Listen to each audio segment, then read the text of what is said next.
let's talk sports. There are three types of sports I want to talk about today: baseball, football, and hockey. Let's start off talking about baseball. Let's take a look at this. This is a baseball field. And if you look here, here, and here, kind of makes a little interesting little thing, huh? Strange how that works. And that's just the beginning. If you look at a baseball, it looks quite a bit like an egg. So my question is, if that egg hatches, if someone throws that egg, do you get to keep it? Does the pitcher, if he drops it on the ground and it cracks, does he get to just take home the creature? How does that work? If I was to break out my kazoo and play a soothing melody for the opposing team and they all fell asleep, could we just walk around the bases and win? If the batter catches the ball when the pitcher throws it, is the pitcher out? Now it's time for football. The average yard in America is 152.64 feet. And they say a regulation field is 100 yards from side to side, which means that's 15,264 feet.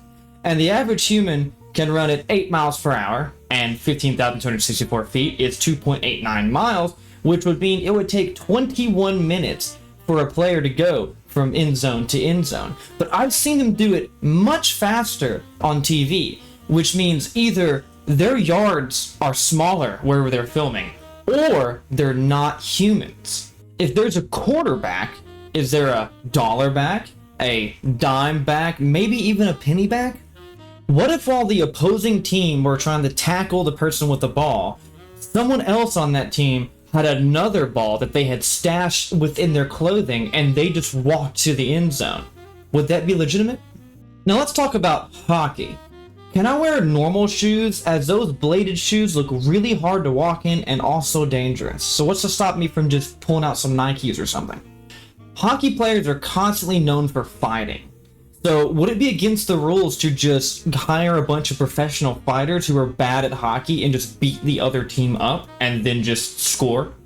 If the stadium rink is cold, then how come there are people in the stands not wearing warm clothing? How is it warm in the stands but cold on the ice? I don't think it's real ice. What if we were to set up a complex trap with either alcohol or snacks in it in a big cage where the goalie would go to it, we would spring a trap, it would fall on him, and then we could score past him? And to illustrate my point, I made a diagram. So as you can see, you have a hamburger and some beer under a cage with a pulley system and an opponent holding it. The goalie is enticed by this. He'd go get the food and then get trapped. And that's all I know about sports right now. Of course, this is all just surface level questions, right? I know deep down there's more conspiracy going on in the bottom of all of this. And I will get to the bottom of it, and big sport will not stop me.